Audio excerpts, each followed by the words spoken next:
शुभ morning everyone. तो तो basically आज के सेशन में मैं ये देख लेता हूँ कि ये प्रैक्टिकल डेमो जो भी होगा आपका डेटा ऑडिटिंग हमने कवर कर लिया था। आर्काइवल और पर्जिंग अभी देख रहे हैं। ठीक है।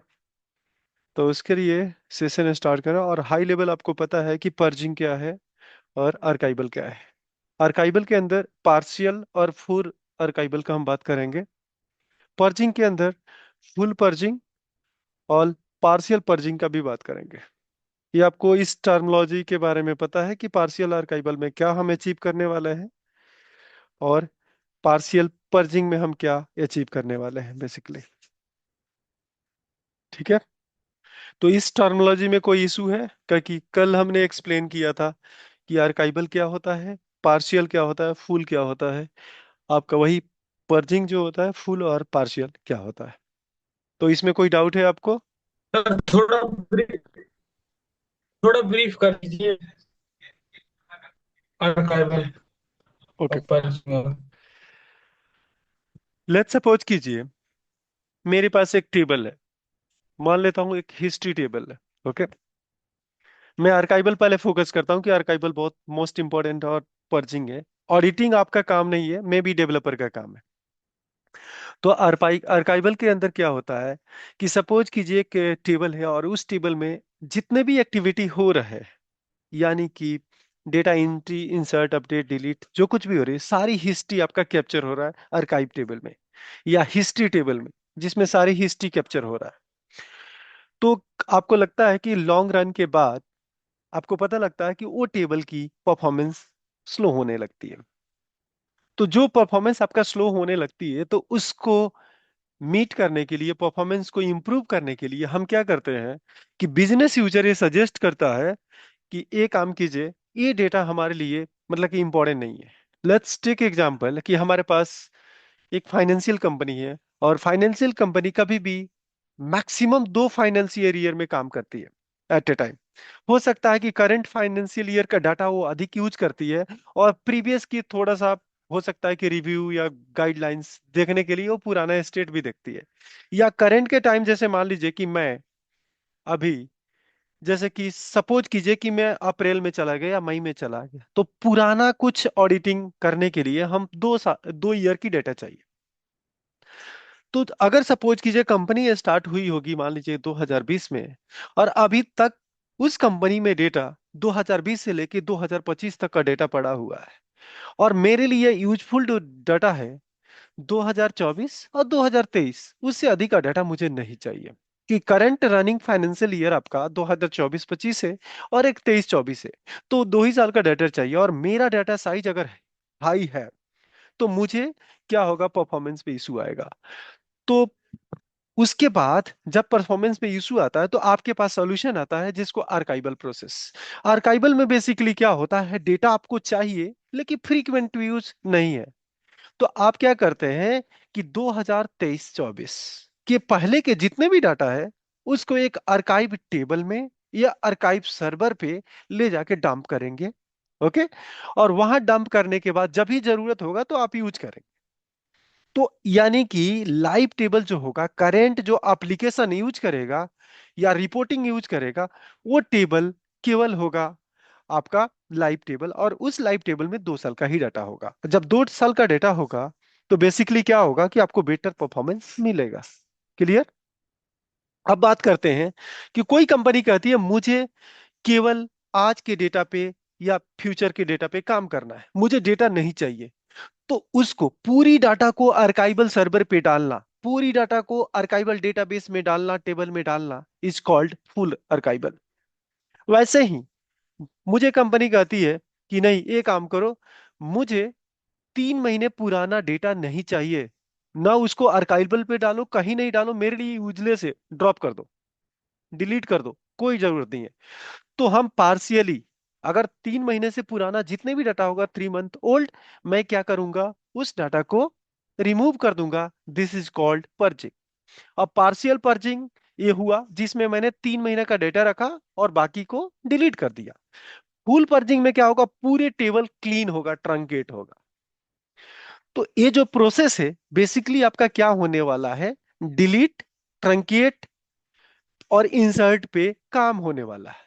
तो अभी ये डिलीट करने वाला जो काम है, आप कभी भी कंपनी ये पूछती है, इंटरव्यू में पूछा जाता है कि एक बात बताओ कि हमारे टेबल में 100 GB या 500 GB डाटा है, तो उसको हम कैसे मतलब कि पर्च करेंगे, ये कैसे आर्काइव करेंगे। तो उसको इम्प्लीमेंटेशन के लिए, आर्काइवल इम्प्लीमेंटेशन और पर्जिंग को इम्प्लीमेंटेशन करने के लिए आपको मैं सजेस्ट करूंगा कि आपको क्या करना है, कभी भी वन गो में पूरी डेटा, जैसे मैं करूँ कि मेरे पास 2020 से लेकर अभी का डाटा है, तो मैं वन गो में पूरे, मैंने कहा कि 2023 अप्रैल, 1 अप्रैल के बाद मुझे डाटा नहीं चाहिए, आर्काइवल में डालो। तो वन गो में 2020 अप्रैल से लेके 2023 31 मार्च तक मैं डाटा क्या करूंगा, वन गो में डालूंगा नहीं, आर्काइव नहीं करूंगा। क्योंकि जब भी मैं इतने लार्ज डाटा सेट को यूज करूंगा, तो हमारी क्या होगी, मेमोरी कंप्लीटली हमारे लिए एक्वायर होगी, और उस समय कोई लाइव सर्वर चल रहा है, लाइव एप्लीकेशन यूज कर रहा है उस टेबल को, तो उसको मेमोरी नहीं मिलेगा। जब मेमोरी ग्रांट नहीं होगा, तो बेसिकली वो वेट करेगा कंप्लीशन का, या मेमोरी प्रेशर क्रिएट होगा आपके सर्वर पे। उसको मैं ठीक करने के लिए ये मेथड आपको बता रहा हूं कि कैसे डाटा को पार्शियली या फुल्ली कैसे आर्काइव करेंगे। ऑडिटिंग में सिंपली क्या है कि जो भी आप डेटा कैप्चर करते हैं लाइव टेबल में, उसको ऑडिटिंग पर्पज के लिए एक दूसरी हिस्टोरिकल टेबल या ऑडिट टेबल में डेटा रखा जाता है, उसको बोलते हैं ऑडिटिंग। तो फर्स्ट लाइन के लिए इंसर्ट स्टेटमेंट है। सेकंड, आर्काइवल के लिए डेटा आर्काइवल सर्वर पे डालना इंसर्ट है, और डेटा डिलीट करना आपका टारगेट है, जो आप डाटा डिलीट मेन टेबल से करने वाले हैं। थर्ड, पर्जिंग में केवल डिलीट ही है और ट्रंकेट है, इसके अलावा कुछ भी नहीं है। आप इंसर्ट, डिलीट और ट्रंकेट पे काम करने वाले, ये तीनों एक्टिविटी आपका कवर होगी। तो ये काम करते हैं, डेमो को स्टार्ट करते हैं, जिससे आपको क्लियर हो जाएगा।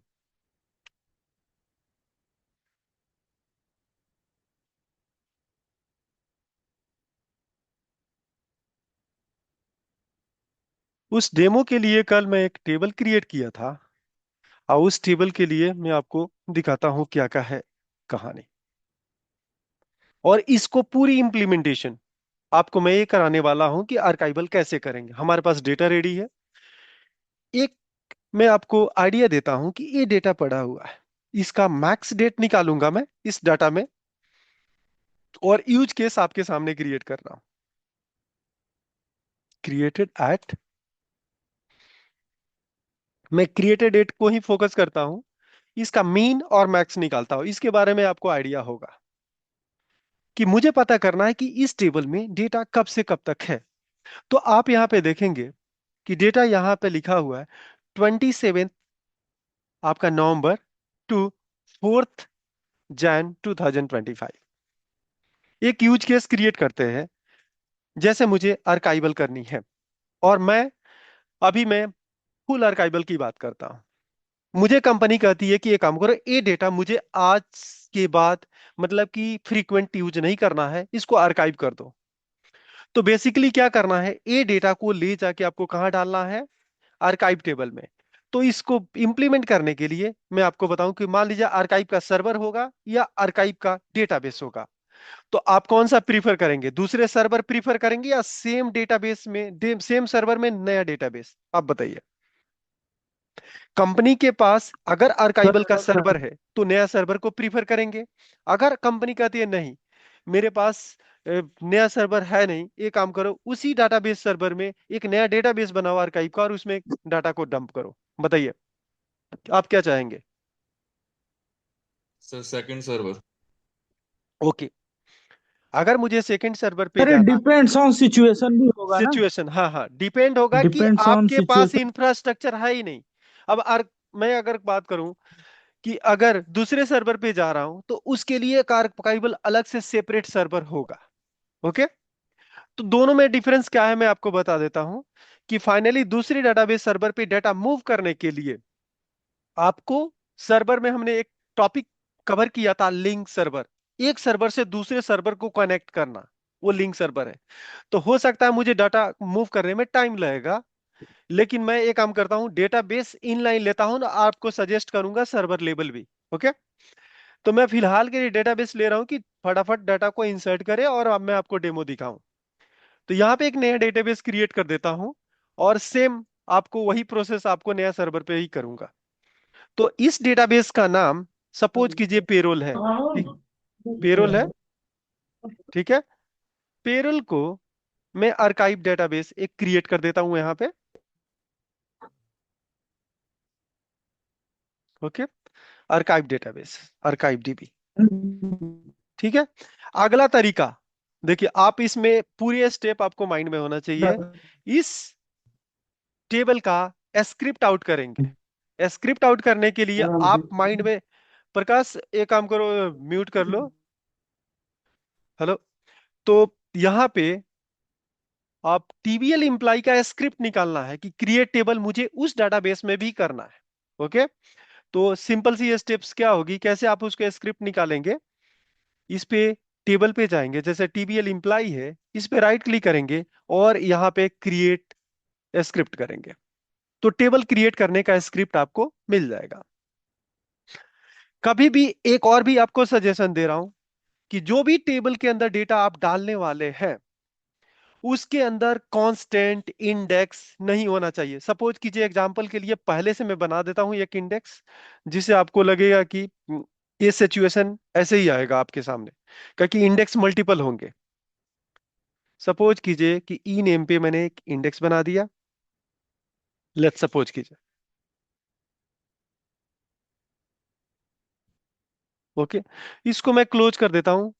अब इनिशियल फेज से फिर से स्टार्ट करता हूं। ये टेबल को मुझे आर्काइव करना है। ओके, और आर्काइव का टारगेट है, पहले मुझे करना है फुल, सेकंड में पार्शियल करूंगा। तो इस टेबल का आप स्क्रिप्ट बनाएंगे, तो स्क्रिप्ट बनाएंगे तो राइट क्लिक करना है, स्क्रिप्ट मतलब क्रिएट स्क्रिप्ट बनाना है कि टेबल क्रिएट मुझे करना है। तो यहां पे आप देखेंगे कि यहां पे डिफॉल्ट रूल बहुत कहानी बना हुआ है। ओके, डिफॉल्ट ये बना है कि जब भी डाटा इंसर्ट हो तो by default active one insert हो जाए। जब भी क्रिएट डेट हो तो क्रिएट डेट, जो भी सर्वर का डेट है वो चला जाए। तो ये सारे रूल मुझे नहीं क्रिएट करना है, पहले आप रिमूव करेंगे। टारगेट पे प्राइमरी की यहां पे लिखा है, आईडी पे प्राइमरी की क्रिएट करें, कि जब भी मैं प्राइमरी की क्रिएट करूंगा, क्लस्टर इंडेक्स को फॉलो होगा, और क्लस्टर इंडेक्स के हिसाब से डेटा इंसर्शन होगा तो स्लो होगा। तो इसको भी मैं रिमूव करूंगा, इसकी भी रिक्वायरमेंट नहीं है। यानी कि बेटर परफॉर्मेंस के लिए जितने भी चेक्स है, जितने भी कांस्टेंट है, आपको क्या करना है, रिमूव करना है। तो ये प्लेन टेबल आपका बना। इसमें बताइए आपको कोई इशू है? प्लेन टेबल मैंने बनाया, इसमें कोई ना रूल है, कोई डिफॉल्ट रूल नहीं है, कोई भी प्राइमरी की नहीं है, कुछ भी क्लस्टर नॉन क्लस्टर कुछ भी नहीं है। अगर मैं इसकी कंपैरिजन करूं तो आप देखिए यहाँ पे की है। ओके, आपको इसको अगर डिफॉल्ट इंस्टेंस भी है तो ये कुछ नहीं है, तो मैं इसको कॉपी किया और मैं अपने डेटाबेस सर्वर पे, जो आपका है आर्काइव सर्वर, आर्काइव डेटाबेस, उसके अंदर कनेक्ट करूंगा और इसको एग्जीक्यूट करूंगा। टेबल क्रिएट, यानी कि ये केवल आपका क्या हुआ, टेबल क्रिएट होगा, blank record, without any rule. इसका स्क्रिप्ट हम्म बनाएंगे तो इसके अंदर आप देखेंगे कि राइट क्लिक किए और इसकी स्क्रिप्ट बनाएंगे, और उसकी स्क्रिप्ट तो बहुत डिफरेंस आपको पता लगेगा कि आपने उसमें डिफॉल्ट कांस्टेंट नहीं बनाया, आपने प्राइमरी की नहीं बना, पूरी प्लेन टेबल है, कुछ है इसमें नहीं है। और भी एक और चीज में फोकस करूंगा, देखिए यहाँ पे आइडेंटिटी में बना, आइडेंटिटी भी नहीं बनाना है कि आइडेंटिटी का अपना रूल है, सीक्वेंसिंग 1 2 3 4 5 पे स्टार्ट होगा, यहाँ का जो रूल होगा इस डाटाबेस का उस हिसाब से चलेगा। तो इसको भी आपको नहीं क्रिएट करना है। ओके, तो जो भी आपने यहाँ पे टेबल क्रिएट किया उसमें कोई भी रूल रेगुलेशन नहीं होना चाहिए। ओके, तो सिंपली आप, मैं यहाँ पे ड्रॉप किया टेबल, यानी कि एक मैंने मिस कर दिया कि आइडेंटिटी लेके आ गया, उसको मैं ड्रॉप किया, और फाइनली बिना आइडेंटिटी के मैंने टेबल, प्लेन टेबल क्रिएट किया। कहाँ पे, आर्काइव डेटाबेस में। अब वो डेटा यहां से मूव करनी है, फुल आर्काइवल की बात है। कैसे इंसर्ट करेंगे, आपको अगर इंसर्ट करना होगा मैन्युअली प्रोसीजर से तो कैसे करेंगे। तो आपके माइंड में ये होगा कि फाइनली क्या होना है, इंसर्ट इनटू मैं यहां पे कोड लिखूंगा इंसर्ट इनटू। अगर नॉन प्रोफेशनल हो आदमी तो क्या करेगा, इंसर्ट इनटू ए करेंगे और आपको कहेंगे सेलेक्ट स्टार फ्रॉम। आपको पता है डेटाबेस का नेम कौन सा है जो बार बार हम यूज करते हैं, डेटाबेस ये है। इस डेटाबेस में रह के आर्काइव में मैं इस डेटाबेस का उस टेबल को रीड करना है जो आपका मेन टेबल है, यही है।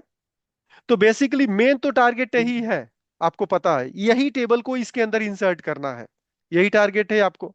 लेकिन अगर मैं, हेलो, नो तो सर, नो। अगर अगर ये पूरे डेटा वन गो में इंसर्ट करता हूं, कितने नंबर ऑफ रिकॉर्ड है, आपको क्या होगा, प्रॉब्लम क्रिएट होगा। तो प्रॉब्लम क्रिएट होने का मतलब क्या है, परफॉर्मेंस आपका डिग्रेड होगा कि पूरी, अगर 1 टेराबाइट का स्टोरेज है, 1 टेराबाइट का आपका टेबल है, तो पूरी ये स्टोरेज आपका, पूरी मेमोरी मेमोरी आपका सीपीयू कंज्यूम करेगा। तो उसको लोड काम करने के लिए बेसिकली एक प्रोसेस लिखना है। डाटा तो इंसर्ट हो, बट आपको चंक में होना चाहिए। बेसिकली चंक में कैसे हो सकता है, जैसे मैं टारगेट करता हूं, मैं यहाँ पे देखिए, पहले ये देखूंगा कि सोर्स टेबल में जो सोर्स है, जहां पे आपका मेन टेबल लाइज करता है, उसमें कौन सा प्राइमरी की है, पहला टारगेट। क्लस्टर इंडेक्स कौन से कॉलम पे है, मैंने देखा प्राइमरी की आपका जो क्रिएटेड है। इस टेबल को अगर आप डिजाइन में देखते हैं तो इसमें पता लग जाएगा कि प्राइमरी की किस पे है, इंप्लाई नंबर पे। तो बेसिकली सबसे फास्टर वे होगा कि आपका जो प्राइमरी की है, क्लस्टर इंडेक्स है, उस कॉलम पे आपको फॉलो करना है। तो मैं ये काम करता हूं कि इंस्टेड ऑफ वंस गो, मैं यहां पे करूंगा कि जो ये आईडी है ना, आईडी मेरा प्राइमरी की है, इसी के बेस पे मेरा क्या होना चाहिए कि रेंज बेस्ड डेटा जाके इंसर्ट होना चाहिए। ओके, आईडी मैंने क्या, बिटवीन 1 to 1 and 1000। अब ये क्या होगा, इस क्वेरी में क्या होगा, केवल एट ए टाइम केवल 1000 रिकॉर्ड आपका क्या होगा, इंसर्ट होगा। तो ये तो हो गया नॉर्मल। मैनुअल अगर आप कल करेंगे तो ये मैनुअल प्रोसेस होगा, ऐसे आपको कितना रिकॉर्ड होगा, आपकी हालत खराब हो जाएगी। या मैंने किया 1000 to 2000। बेसिकली हमने रिकॉर्ड को चंक क्रिएट किया जिसे लोड सर्वर पे ना पड़े। तो बेसिकली हमारा मैनुअल तो प्रोसेस ये है, ठीक है। अब ऐसे ही सारे डेटा पे आपको मैनुअल प्रोसेस ऐसे क्रिएट करना पड़ेगा, लेकिन इसको ऑटोमेटेड में कैसे किन कन्वर्ट करेंगे। ओके, ऑटोमेटेड में कन्वर्ट करने के लिए मैं इसको अगर ऐसे कर दूं और पूरे डेटा आपका इसमें इंसर्ट हो जाएगा और मेन टेबल आपका जो आर्काइवल टेबल है उसमें आ जाएगा। ओके, तो अब इसको ऑटोमेट कैसे कर सकते हैं कि आपने इंसर्ट किया, डेटा इंसर्ट हो गया, आपने ये वाला इंसर्ट किया, यहां डेटा इंसर्ट हो गया।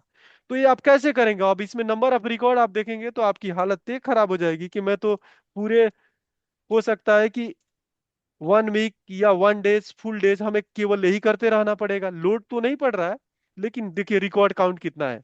अभी आपने रिकॉर्ड प्रोसेस किया ओनली 2000 और रिकॉर्ड काउंट है नियर अबाउट, आपको लग रहा है कि 11-12 लाख रिकॉर्ड है। ओके, तो आपकी तो मतलब बहुत टाइम लगने वाला है। तो उसको मतलब कि फिक्स करने के लिए आपके पास क्या अलग रास्ता है, तो मैं थोड़ा लूप बताऊंगा आपको, और उस लूप से मैं एक प्रोसीजर बनाऊंगा और उस प्रोसीजर को मैं शेड्यूल कर दूंगा कि हाँ, कंपनी कहती है कि ये काम करो, हर मंथ में यही काम करनी है। तो इसको कैसे आप ऑटोमेट करेंगे, मैं आपको एकदम पूरा स्क्रैच से बता रहा हूं। इसको कॉपी किया मैंने। प्रोसीजर बनाने के लिए मैं सिंपल सा आपको करना है, क्रिएट प्रोसीजर। ओके, प्रोसीजर का नाम मैं लिखता हूं यूएसपी, जस्ट लाइक अ नेमिंग है, यूजर स्टोर प्रोसीजर। यहां मैं कर रहा हूं, इस टेबल का नाम है ए, और मैं यहां पे प्रोसेस लिखा हूं फुल आर्काइव, टेबल का नाम दिस। ठीक है, इसमें पैरामीटर में कुछ नहीं पास करने वाला। इसको मुझे ऑटोमेट करना है। एज किया, बिगिन स्टार्ट करने के लिए प्रोसेस आपका बिगिन होता है, और यहां पे मैं एंड करूंगा। इस चीज को ऑटोमेट करना है, एक लाइन को लेके चलता हूं, इतना ही आपको ऑटोमेट करना है। मैं वाइल लूप पे स्टार्ट करूंगा। ओके, वाइल लूप पे स्टार्ट करने के लिए एक वेरिएबल डिक्लेयर कर रहा हूं आई। फोकस कीजिएगा, स्टार्ट आईडी, मैं इसको बिग इंट कर लेता हूं कि बड़ा डाटा टाइप है, बिग इंट। ओके, और एक मुझे एंड का करना है कि कितने रिकॉर्ड है। तो स्टार्ट मैंने किया और यहाँ पे मैंने एंड इंप्लाई नंबर कर दिया। Okay, start ID not employee number, EMP N. Okay, और यहाँ पे एंड निकाल दिया। उसको निकालने के लिए एकदम स्ट्रेट फॉरवर्ड प्रोसेस है। इस टेबल से आपको निकालना है ये वाला सोर्स। सोर्स याद रखिएगा, सोर्स से आपको निकालना है। मैंने पेस्ट किया और यहाँ पे क्या करना है, बहुत स्ट्रेट फॉरवर्ड है। स्टार्ट में मैं यहाँ पे करूंगा, आपको पता है mean, mean of EMP N. आपको क्लियर है कि यहाँ पे क्या आ जाएगा, और यहाँ पे एंड में जो होगा मैक्स ऑफ, यहाँ पे करने वाला हूं मैक्स ऑफ ईएमपी एन। इसमें कोई डाउट है आप लोग को, ये बताइएगा। दोनों को मैं प्रैक्टिकल दिखा देता हूं कि बेसिकली इसमें क्या है।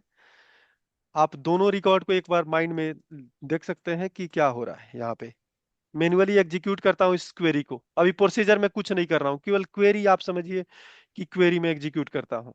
क्या है, इम्प्लाई नंबर है ही नहीं, कौन सी आईडी है इसमें, टेबल में कौन सी है, आईडी है बेसिकली। तो इम्प्लाई नंबर नहीं, आईडी यहाँ पे होगा और आईडी यहाँ पे होगा, यानी जो वेरिएबल मैंने डिक्लेयर किया था उसी को मैं रखता हूँ, आईडी, स्टार्ट आईडी और एंड आईडी। ये आपको पता लग गया होगा कि बेसिकली ये क्या है, स्टार्ट आईडी और आपका एंड आईडी। इसमें कोई डाउट है किसी को, ये बताइए कि शुरू होगा वन से और ए आपका लास्ट रिकॉर्ड होगा। ओके, मैंने पता कर लिया। ऑटोमेट करने के लिए बेसिकली मुझे इतना लाइन आपको लिखना है। उस रिकॉर्ड में स्टार्ट वैल्यू क्या है, मीन ऑफ आईडी, और लास्ट वैल्यू क्या है, मैक्स ऑफ आईडी। ओके, इसमें कोई दिक्कत नहीं है आप लोग को? सर कोई, कहाँ से कहाँ तक क्वेरी चलाना है, कहाँ से वेरिएबल जो मैंने आपको बोला था कि मैं फुल आर्काइवल करने वाला हूं। ये स्टार्ट किया कहां से, शुरू से। तो पहला रिकॉर्ड की आईडी क्या है, वन, और लास्ट वाली रिकॉर्ड की आईडी क्या है, जो मैंने मैक्स निकाला। क्लियर? Right okay. राइट। अब क्या करना है, मैंने आपको कहा चंक में चलाना है, तो लूप स्टार्ट करूंगा मैं, वाइल लूप। देखिए, मैं आपको फिर से स्टार्ट करूंगा यहां से, स्टार्ट आईडी से, और कहां तक जाऊंगा मैं, एंड आईडी तक। यही आपका टारगेट है, यहां तक रिकॉर्ड मुझे प्रोसेस करना है। एक लूप स्टार्ट कर रहा हूं, रिपीट करना है मुझे। नहीं क्लियर होगा तो फिर से मैं क्लियर करूंगा बेसिकली। ये देखिए, ये स्टार्ट हुआ यहां से और एंड यहां से हुआ। सपोज कीजिए कि मैं वैल्यू का देता हूं, यहां पे हार्ड कोड आपके लिए लिखूं, वाइल आई की वन से स्टार्ट होगा और लेस देन इक्वल टू कहां तक जाएगा, यहां तक जाएगा। ये कंडीशन क्लियर?